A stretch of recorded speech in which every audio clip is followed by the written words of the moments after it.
목회를 하다 보면 종종 이름을 지어달라고 하는 부탁을 받곤 합니다. 그래서 새로운 사업을 시작하는데 사업체의 이름을 지어달라고 한다든지, 또는 새 생명을 출산하게 되는데 아이의 이름을 지어달라고 한다든지 그런 부탁을 종종 받게 됩니다. 그래서 그동안에 이름을 몇 번 지어준 경험이 있습니다. 그런데 새로운 생명이 탄생했을 때 지어주고 싶은 이름, 내가 사랑하는 사람들에게 지어주고 싶은 이름이 내 마음속에 이름이 있어요.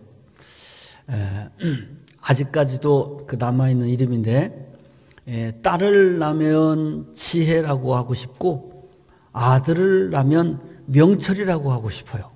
몇 가지 이름 중에 지혜와 명철, 딸을 낳으면 지혜, 아들을 낳으면 명철.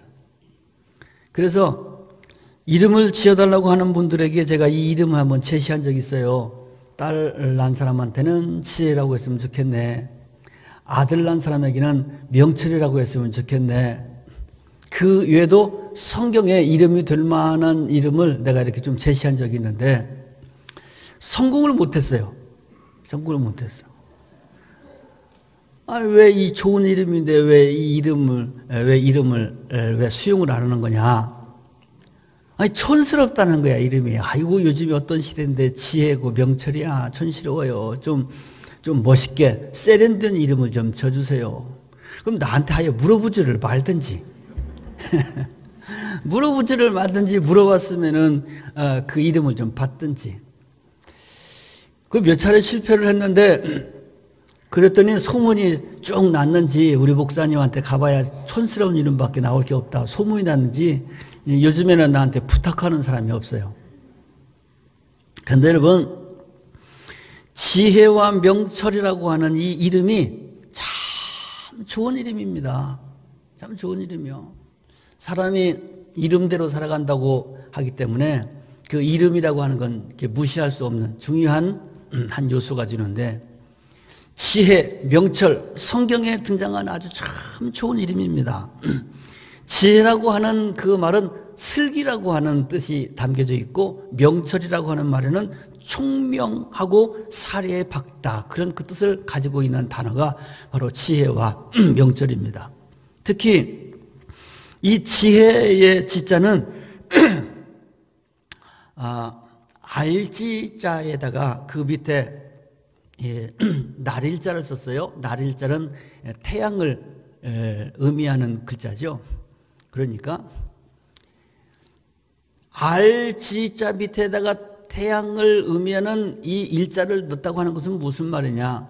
태양이 솟아오르면 어둠이 싹 사라지고 태양이 비치면 모든 것이 다 밝게 드러나지 않습니까? 그러니까 이 지혜 지자라고 하는 것은 뭐냐?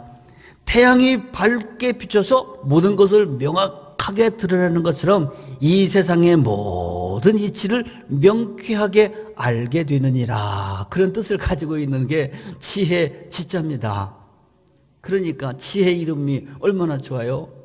명철이라고 하는 그 단어의 명자는요, 여러분 아시는 것처럼 밝을 명자입니다. 날일자 옆에다가 달월자, 해와 달이 함께 붙어 있어서 밝을 명자가 된 거예요.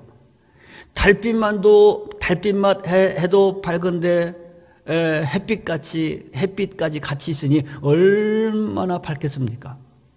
그래서 이 명철한 사람은 총명하고 사리에 밝고, 지혜를 갖게 되면은 태양이 비춘 것처럼, 이렇게 또 달빛이 비춘 것처럼 모든 어둠이 다 사라지고 모든 것을 다 깨달아 알게 되는 그런 사람이 된다는 겁니다. 이게 바로 지혜와 명철이요. 나한테 물어보지 마시고 다음에는 도용해서 쓰셔도 돼요. 일부 예배 때는 우리 주원조 목사님이 아멘 그러길래 내가 주원조 목사님한테 물었어요. 아멘 했으니까 다음에 아들 낳으면 명철이라고 하고 딸 낳으면 지혜라고 하겠습니까? 그랬더니 예 그러시더라고. 최 목사님 이미 하나 낳았으니까 이제 물어볼 것도 없고. 자, 여러분, 그러면 이 지혜와 명철이라고 하는 이 말을 다른 말로 바꾸면 뭐라고 바꿀 수 있을까? 이렇게 바꿀 수 있을 것 같습니다. 지혜와 명철이라고 하는 것은 복되다고 하는 말과 똑똑하다고 하는 말로 바꾸서 말할 수가 있어요. 지혜롭고 명철하게 살아라, 복되게 살아라, 바르게 살아라, 그리고 똑똑하게 살아라, 그런 이야기지 않겠습니까? 우리 모든 사람들이 목표하고 있는 것은 뭐냐? 내 인생이 어떤 인생이 됐으면 좋겠는가? 그것은 복된 인생이 되기를 원합니다. 내가 이 세상을 살아갈 때 어떻게 살아가기를 원하는가? 그냥 멍하고 띵하고 아주 미련하고 어리석게 살기를 원하는가? 아니면 정말 내 자녀들이 똑소리 나게 똘똘하게 살기를 원하는가? 전자입니까? 후자입니까? 전자요? 후자요? 마스크 써도 대답해봐요. 여러분의 손주가, 여러분의 자녀가 똑똑하게 똘똘하게 살았으면 좋겠어요? 멍하게 살았으면 좋겠어요? 네, 똘똘하게 살았으면 좋겠지요? 이게 명철이라는 거야. 네, 이게 명철이요. 자, 내 자식이, 내 손주가 똑소리 나서 아주 똘똘하게 살았으면 좋겠다. 그래서 복되게 살았으면 좋겠다. 그것이 우리 인지상정 아닙니까? 그거 원하지 않은 사람이 세상에 누가 있겠어요? 그래서 내 자녀가, 내 후손이 똘똘하게 똑스런하게 세상을 아주 그렇게 살아서 복되게 살았으면 좋겠다. 그러면 이 세상 사람들이 바라는 복되다고 하는 것은 뭘까? 쉽게 얘기하면 부귀영화를 얻고 건강하고 즐겁게 살아가는 것, 이걸 보통 사람들이 복된 삶이다 이렇게 말하죠. 남들이 갖지 못하는 부귀영화를 갖고 건강을 지키고 장수하고 오래 사는 것을 복된 삶이라고 이렇게 말한다면 어떻게 다른 사람보다 부귀영화를 얻고 더 건강을 지키고 즐겁고 명랑하게 오래 잘 살 수 있을까? 똑소리나게 인생을 경영해야지 그렇게 될 수 있다. 그래서 이렇게 부귀영화, 쾌락, 건강을 얻기 위해서는 그 복을 얻기 위해서는 아주 두 눈을 부릅뜨고 긴장해서 영악하게 손익 계산을 정확하게 잘 따지고, 물론 열심 근면해야 되고 손에 들어온 거 있으면 꼭 쥐고 절대로 놓지 말고, 그리고 수단과 방법을 가리지 말고 하여튼 목적한 것은 반드시 이루어라. 기타 등등 살아가는 나름대로의 철칙들이 다 있겠죠. 그중에는 좀 건전한 방법을 인생의 철칙으로 삼는 사람도 있겠지만은 또 그렇지 않은 사람들도 있습니다. 권모술수를 동원하고 악랄한 방법을 동원하고 그래서 사기꾼이 되기도 하고 폭력배가 되기도 하고 기타 등등 여러 사람들이 지금 이렇게 이 지구상에서 이렇게 바글바글 하면서 지금 살아가고 있는 겁니다. 이렇게 사람들이 이 자기가 생각하는 복된 삶을 얻기 위해서 그 목표에 도달하기 위해서 여러 가지 모양으로 살아가고 있는 이 모습들을 바로 군상이라고 하는 단어로 표현들을 하죠. 인생들의 군상. 그런데 어떤 모양을 가지고 있든지 간에 다 공통적으로 추구하는 것은 뭐냐? 복된 인생이 되기를 원하고 복된 인생으로 그 목적을 이루기 위해서 내 나름대로 뚝소리 나게 살기를 추구하고 있는 중이다 그 말입니다. 결국은 모든 사람이 원하는 것은 복된 삶을 원하는 것이고 복을 얻기 위해서 똑똑하게 살기를 다 추구한다 그 말이죠. 이게 잘못된 거요? 정상적인 거요? 정상적인 거죠. 그러면 사람들 나름대로 다 자기 나름대로의 인생의 철학을 가지고 있고 자기 나름대로의 살아가는 방법들을 이렇게 가지고 살아가고 있는데 성경에서는 뭐라고 말씀하고 있을까? 어떻게 사는 것이 복된 삶이고 어떻게 사는 것이 똑소리나게 사는 것이라고 가르쳐주고 있을까? 그 말입니다. 성경은 우리 인류 역사상 가장 지혜로운 책이라고 이렇게 인정받는 책이 성경책 아닙니까? 물론 우리는 거기에 더불어서 하나님의 말씀이라고 우리는 고백하고 있습니다. 하나님의 말씀, 지혜로운 이 성경의 가르침, 그 중에서도 지혜서로 구분하고 있는 이 욥기서에서 말씀하고 있는 내용이 뭐냐? 오늘 본문의 말씀에 한 줄로 이렇게 요약하고 있어요. 뭐가 지혜고 뭐가 명철인가? 주를 경외하는 것이 지혜요, 악을 떠나는 것이 명철이니라. 할렐루야. 지혜가 복된 것이고 명철이 똑똑한 거라면 어떻게 사는 것이 복되게 사는 것이냐? 하나님을 경외하며 살아가는 것이 복된 삶이요, 어떻게 사는 사람이 똑똑한 사람이냐? 악에서 떠나는 삶을 사는 사람이 바로 똑똑하게 사는 사람이다. 이렇게 해석할 수가 있다 그 말입니다. 그래서 사랑하는 성도 여러분, 우리 모두가 정말 진정한 축복된 삶을 살기를 원한다면, 바르고 지혜로운 확실한 삶을 살기를 원한다면 우리는 오늘 이 성경의 말씀을 우리는 붙들고 하나님을 경외하며 악에서 떠나는 삶을 살아야 될 줄로 믿습니다. 이렇게 살게 되기를 주의 이름으로 축복합니다. 그러면 왜 우리는 이 세상 사람들하고 다른 이런 삶을 우리는 살아야 될까? 왜 우리는 악에서 떠나며 하나님을 두려워하며 살아야 될까? 욥기서를 우리가 지금 읽고 있습니다. 그래서 욥기서를 통해서 얻은 지혜는 이렇습니다. 우리 인생은 어떤 존재며 하나님은 어떤 존재인가? 욥기서 25장 6절 말씀 보면 우리 인간은 구더기와 같은 존재일 뿐 아니라 우리 인생은 벌레와 같은 존재다. 구더기와 같고 벌레와 같은 것이 우리 인생이다 그 말이죠. 그러면 구더기와 같고 벌레와 같다고 하는 말은 무슨 말일까요? 이것은 우리가 참 보잘것없는 미물이라는 겁니다. 구더기, 벌레, 무슨 가치가 있겠습니까?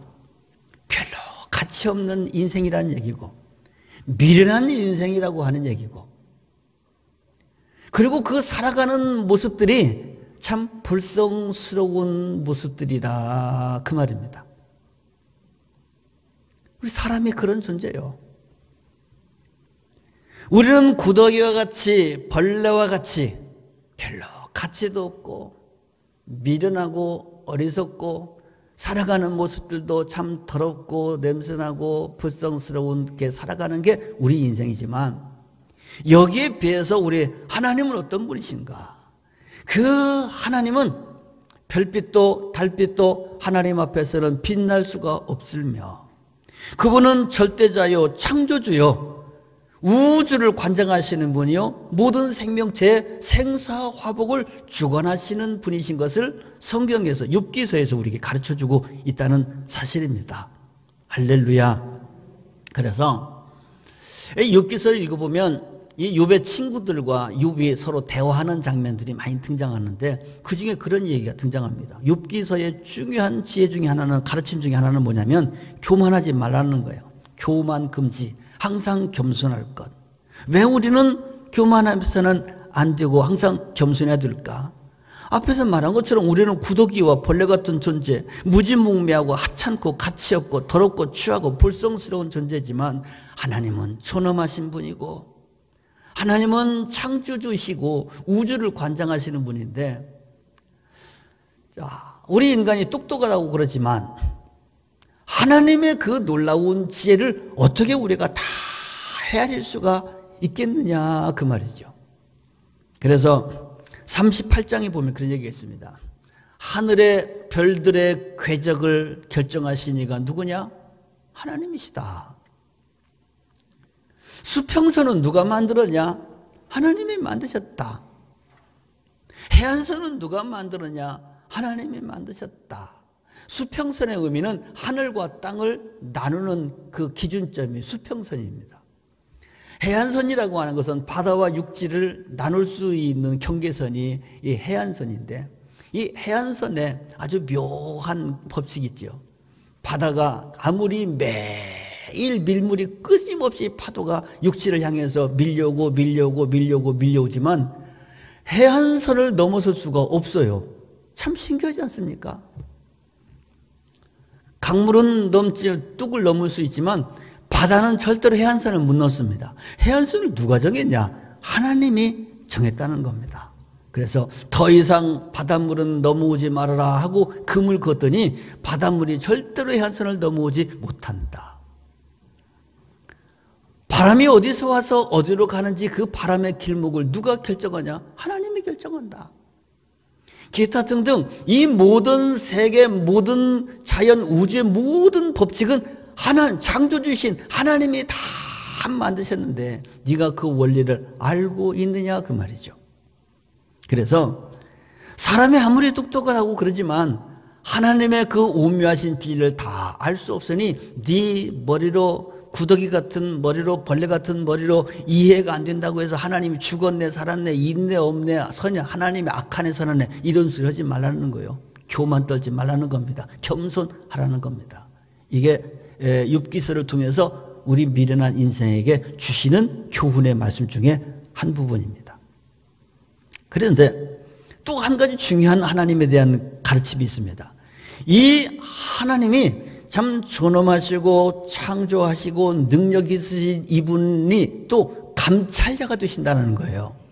이 세상 구석구석을 하나님이 다 감찰하실 뿐 아니라 우리 인간의 모든 삶을 다 감찰하시는데 내가 어디에서 앉고 어디에서 일어서는지도 알고 계시고 그뿐 아니라 내가 무슨 생각을 가지고 있는지 내가 어떤 마음을 품고 있는지 어떤 인생의 계획을 갖고 있는지까지도 하나님은 다 알고 계신다는 겁니다.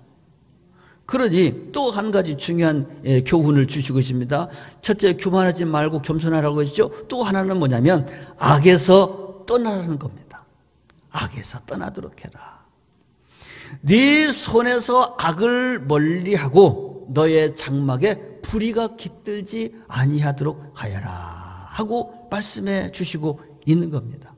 내 손에 죄악이 묻어있지 않도록. 우리 요즘에 코로나 시대에 밖에 나갔다 오면 막 손부터 씻어야 되지 않습니까? 왜? 여기 묻어서는 안 될 것이 묻었으니까. 죄악이 네 손에 있지 않도록 손에서 멀리하고 장막에 너의 집 장막에 불의가 깃들지 아니하도록 하여라. 왜? 하나님은 심판하시는 분이기 때문에 그렇다는 겁니다. 감찰하시는 분, 곧 심판하시는 분. 장막이라고 하는 것은 집의 의미도 있지만 우리들의 몸의 의미도 있습니다.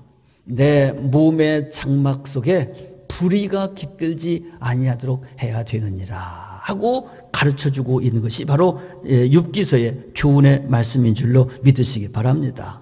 할렐루야.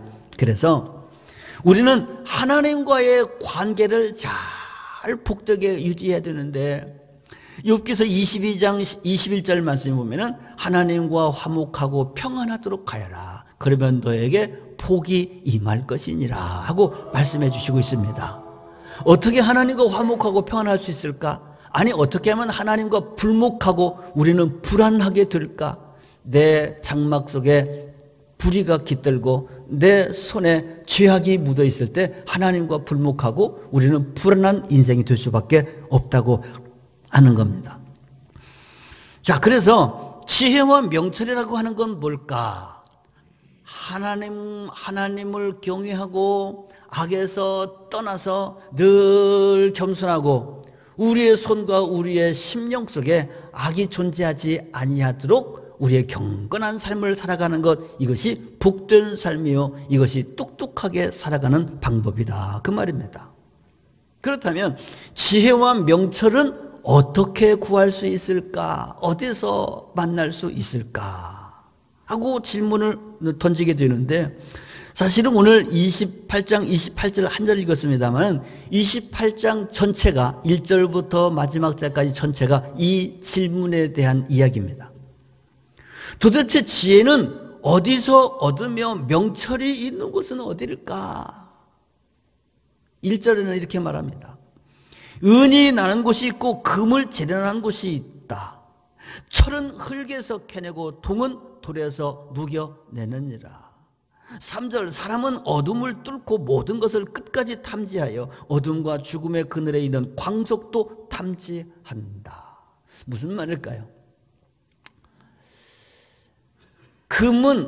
금도 캐내는 곳이 있고 은도 캐내는 곳이 있고 모든 광석들도 다 캐내는 것이 있다는 겁니다.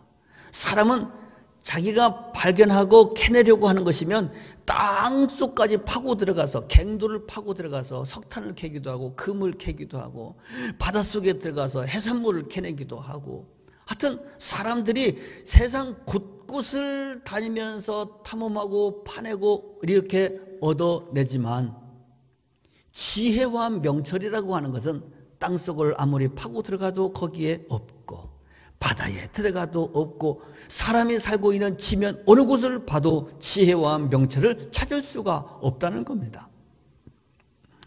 솔개와 매가 눈이 좋아서 저 높은 하늘에서도 저 땅에 있는 조그마한 미물까지 다 바라보고 사냥감으로 잡는다고 하지만 솔개도 매도 지혜와 명철이 어디 있는지 발견하지 못한다. 그러니 지혜는 도대체 어디 있으며 명철은 도대체 어디 있다는 말인가? 22절 말씀에 보면은 멸망과 사망도 이르기를 우리가 귀로 그 소문을 들었느니라 하느니라. 즉 이 말은 무슨 말이냐면 죽었다 깨나도 모른다 그런 뜻입니다. 어디 있는지 죽었다 깨나도 모른다. 그러면 돈 주고 살 수 있느냐? 금으로도 순금으로도 이 세상의 그 어떤 부하로도 이 지혜는 구할 수가 없는 것이니 도대체 이 지혜는 어디서 오며 명철은 어디 있는가? 그런데 뭐라고 말씀하고 있느냐? 23절 하나님은 그 길을 아시며 있는 곳을 아신다고 말씀해 주고 있습니다. 오로지 하나님만 아신다는 거예요. 하나님께 물었습니다. 하나님 지혜가 어디 있으며 명철이 어디 있습니까? 어떻게 구할 수 있습니까? 그랬더니 오늘 본문의 말씀 다시 봅니다. 또 사람에게 말씀하셨도다. 이미 우리에게 말씀해 주셨다는 겁니다. 보라 주를 경유함이 지혜요 악을 떠남이 명철이니라. 할렐루야. 지혜가 어디 있냐? 땅속을 파고 들어가면 찾을 수 있냐? 바닷속에 들어가 헤매면 만날 수 있느냐? 돈 주고 살 수 있느냐? No. 하나님을 경외하고 악에서 떠나는 것이 바로 지혜와 명철을 얻을 수 있는 길임을 말씀해 주시고 있습니다. 사랑하는 성도 여러분, 오늘 이 말씀을 우리가 깊이 명심하고 우리가 이 세상에 살아갈 동안 우리는 지혜와 명철, 하나님을 경외하며 악에서 떠난 삶을 경주할 수 있는 바로 똑똑한 인생을 경영할 수 있는 저와 여러분 되기를 주의 이름으로 축복합니다. 그런데 오늘 말씀의 제목을 이렇게 잡아봤어요. 포스트 코로나 시대의 지혜와 명철. 제목이 좀 어렵죠. 포스트 코로나 시대의 지혜와 명철. 포스트라고 하는 말은 이후라는 뜻입니다. 지금 우리가 코로나 시대를 막 지나가고 있으니까 지금이 코로나 시대라면 코로나가 지나가고 난 다음에 오는 시대를 포스트 코로나 시대라고 말합니다. 언젠가는 이 지겨운 코로나 끝나겠죠. 끝나지 않겠습니까? 여러분이 열심히 기도하시니까 더 열심히 기도해서 빨리 종식되기를 바랍니다. 그럼 이 코로나가 지나고 난 다음에 코로나 시대, 포스트 코로나 시대에는 어떻게 살아야 지혜롭게 사는 것이고 어떻게 살아야 뚝소리 나게 사랑으로 사는 것일까? 하는 것이 오늘 말씀의 제목이다 그 말입니다. 어떻게 해야 될까요? 포스트 전에. 오늘 함께 읽은 이 잠언서 이야기는 예수님이 오시기 전에 오래 전부터 지금 전해져 오던 이야기입니다. 포스트 훨씬 전, 아예 BC 전에 몇백 년 전에 쓰여졌던 이야기입니다. 그러면 주님이 오시기 이전 BC 시대에 있던 그 고리타분한 이야기가 포스트 코로나 시대에도 이 말씀이 적용되는가? 지혜와 명철이라고 하는 이름 제시했더니 촌스럽다고 그것도 거절하는데, 그러나 여러분, 참된 진리라고 하는 것은, 즉 참으로 존재한다고 하는 것은 시대가 아무리 흐르고 시대가 아무리 변해도 사라지지 아니하고 소멸되지 아니하고 더욱더 빛나게 존재하는 것이 참으로 있는 것, 즉 진리입니다. 사랑이라고 하는 것은 아무리 세월이 흘러도 영원히 존재하는 겁니다. 왜? 사랑은 진리이기 때문입니다. 지혜와 명철도 마찬가지입니다. 지혜와 명철이라고 하는 것은 세월이 아무리 흘러도 하나님을 경외하고 악에서 떠나는 삶이 복된 삶이요, 이 똑똑한 삶이라고 하는 이 진리는 아무리 세월이 흘러도 변함없는 진리인 줄로 믿으시기를 바랍니다. 그래서 BC 몇백 년 전이나 지금 이 시대나 포스트 코로나 다음 세대나 우리 삶의 가장 복된 삶, 또 똘똘한 삶의 방식은 뭐냐? 하나님을 경외하고 그리고 악에서 떠나는 삶을 추구하는 것이다, 그 말입니다. 할렐루야.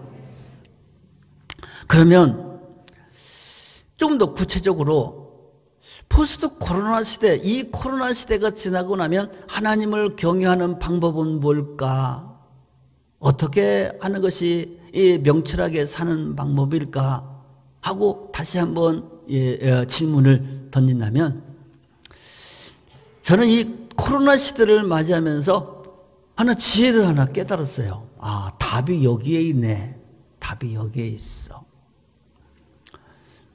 우리가 지금 이 코로나 시대를 맞이하면서 코로나 시대의 건강과 생명을 지키기 위해서 우리가 지금 하고 있는 게 있습니다. 대표적인 게 생활의 변화가 세 가지가 왔어요. 하나는 마스크를 꼭 착용하세요.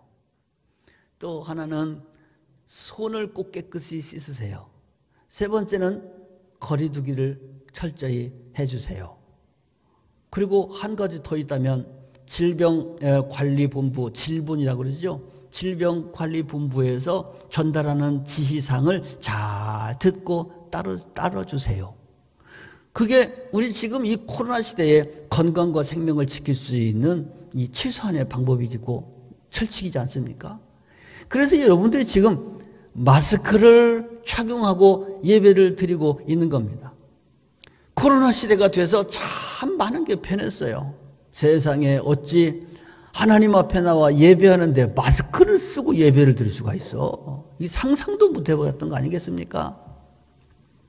마스크는 그동안의 우리의 가치 기준으로는 마스크라고 하는 건 사람과 사람이 마주쳤을 때 마스크를 쓰는 건 이것은 예의에서 벗어난 일이었어요. 상대방에게 혐오감을 주는 거예요. 어릴 때 보던 만화책에서 괴한들, 나쁜 사람들은 꼭 마스크 끼고 선글라스 끼고 나타나더라. 그랬었지요. 얼굴을 가린다고 하는 것은 혐오감을 주는 거예요. 그런데 이제는 이게 가치가 바뀌었어요. 혐오감을 주는 것이 아니라 마스크를 사용함으로 인해서 상대방을 배려하는 거잖아요. 배려하는 거. 거리두기도 마찬가지입니다. 아니, 만났으면은 서로 악수도 해야 되고 포옹도 해야 되고 마주보고 음식도 먹어야 되고 뭐 그래야지 이게 사람의 관계가 되어지는 건데, 이제는 악수도 하지 마세요. 가까이 있지도 마세요. 포옹도 하지 마세요. 이렇게 거리두라고 하는 것이 이게 도대체 있을 수 있는 일인가? 그런데 그럴 수밖에 없게 되었다는 겁니다. 그렇게 해야 된다는 거예요. 왜? 코로나 바이러스 때문에. 코로나 바이러스가 도대체 뭔데? 그 코로나 바이러스가 내게 들어와서 감염이 되면은 첫째는 내 몸이 아프고 고통스럽고, 그리고 더 심하면 생명을 잃을 수도 있기 때문에 코로나로부터 내 건강과 생명을 지키기 위해서는 반드시 이것을 해야 된다는 겁니다. 아, 그렇구나. 제가 깨달았어요. 아, 그렇구나. 포스트 코로나 시대에 내 영혼을 지키기 위해서는, 심령을 지키기 위해서는 어떻게 해야 될까? 우리가 코로나 이 고통스러운 시대를 지내면서 터득하게 된 진리를 그냥 적용하면 되겠구나. 적용하면 되겠구나. 코로나가 뭘까? 내 영혼을 감염시키고 내 영혼과 내 인생을 아프게 하고 죽음까지 몰아가는 존재라고 생각한다면 이 코로나의 정체가 뭐냐면 죄악 아닙니까? 코로나가 바로 마귀 아닙니까? 마귀와 사탄과 죄악이 내 영혼의 코로나가 되어서 내 몸속으로 들어오게 됐을 때 우리가 이 코로나에 감염되면 내 마음이 아프고 내 영혼이 아프고 우리 인생이 신음하게 되고 그리고 영원한 사망에까지 들어갈 수 있다는 겁니다. 그래서 죄악이 사탄의 이 세상의 어둠의 문화가 내 속에 들어와서 나를 감염시키지 못하도록 영혼의 마스크를 써서 걸러내고 들어오지 못하도록 걸러내고 손을 깨끗이 씻어서 죄가 내 손에 들어붙지 못하게 해야 될 것이며 더러운 것을 만지지 말고 그리고 삼가하고 거리둬서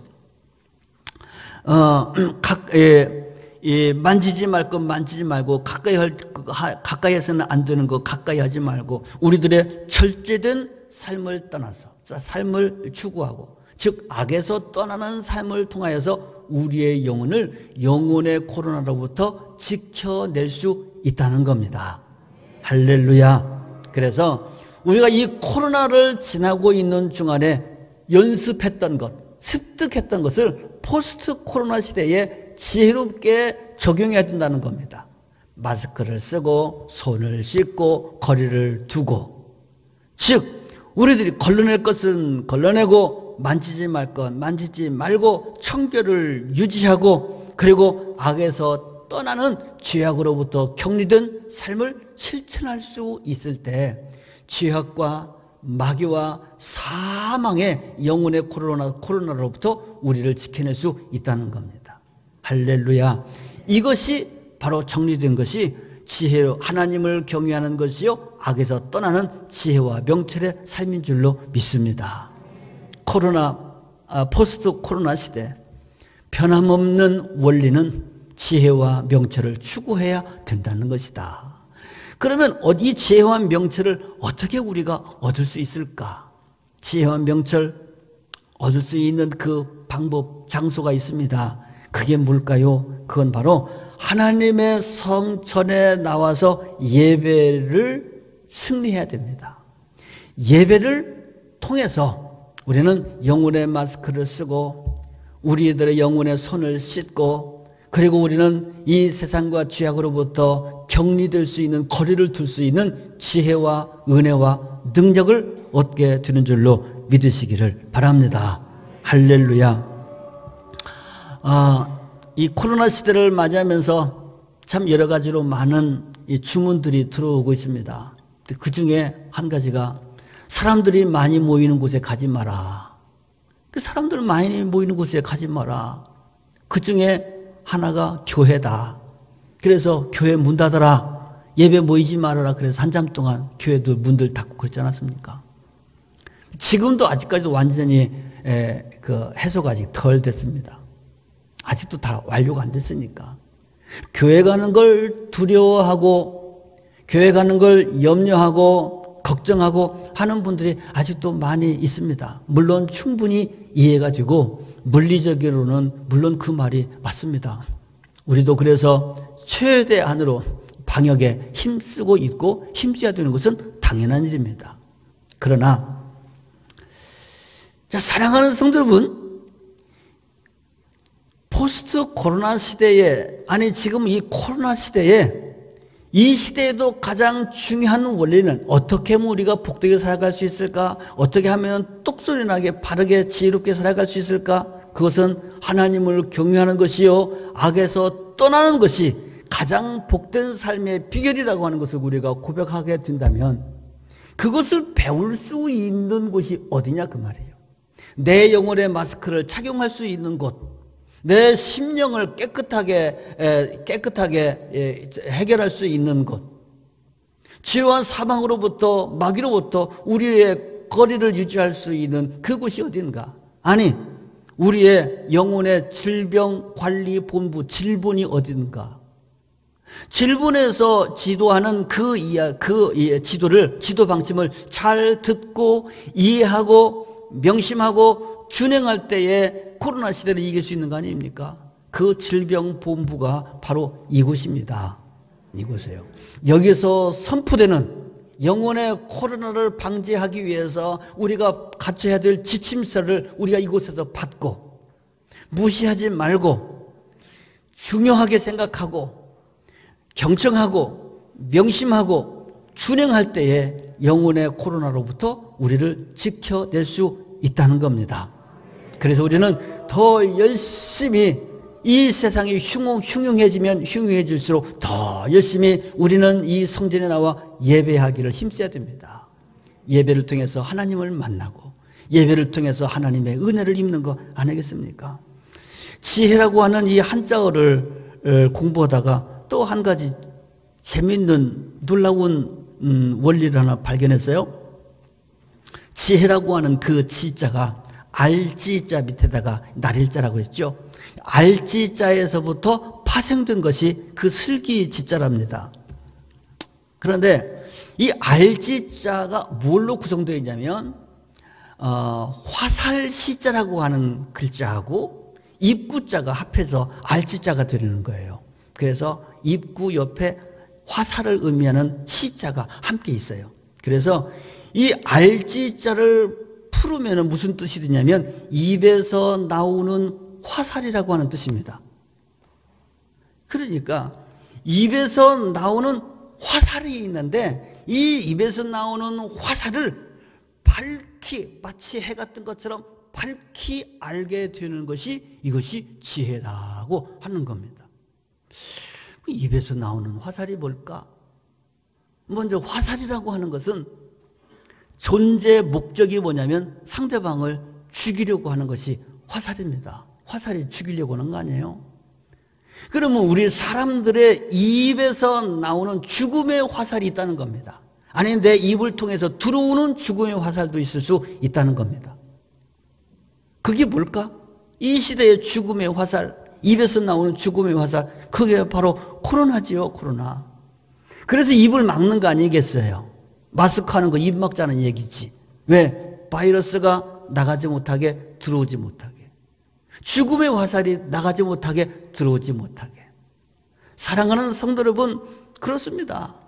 뭐가 지혜로운 일이냐? 죽음의 화살이 내 입에서 나가지 아니하도록 내 입을 막고, 죽음의 화살이 내 속에 들어오지 못하도록 내 입을 막고, 손에 묻지 못하도록 깨끗이 청결하게 씻어내고, 그리고 죄악이 있는 곳에, 더러운 곳에, 코로나가 횡행하고 있는 곳에 가지 않고 거리를 두는 것, 이것이 지혜로운 일이라고 하는 겁니다. 그게 바로 성전이요 예배인 줄로 믿으시기를 바랍니다. 사랑하는 성도 여러분, 이 포스트 코로나 시대에 교회가 또 어려움을 당할 수 있을 것 같습니다. 성도들이 두려움으로 예배 나오기를 힘들어할지 모릅니다. 그러나 무엇이 지혜롭고 무엇이 미련하고 어리석은 일인지 잘 분별하실 수 있어야 됩니다.